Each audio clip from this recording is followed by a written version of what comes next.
tidak pakai cabai karena cabai mahal deh. Saus.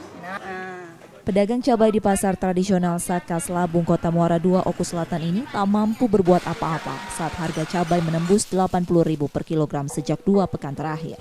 Harga komoditas ini sebelumnya Rp40.000 per kilogram, namun kemudian naik 100% saat harga dari agen tempat pedagang membelinya dinaikkan. Mahalnya harga cabai ini membuat pembeli komoditas ini sepi karena warga mengurangi jumlah pembeliannya. Kita jual di pasaran cabai kecil eceran 70. Sedangkan yang cabai merah itu berapa, Bu? Kalau keriting itu 80. Kami tergantung modal. Kalau modalnya mahal, kami jual mahal. Mahal atau gimana harga cabai? Mahal lah. Mahal ya? Itu berapa kita beli itu? Itu paling gunakan 1 kilogram tuh misalnya agak mahal paling setengah kilo gunakan.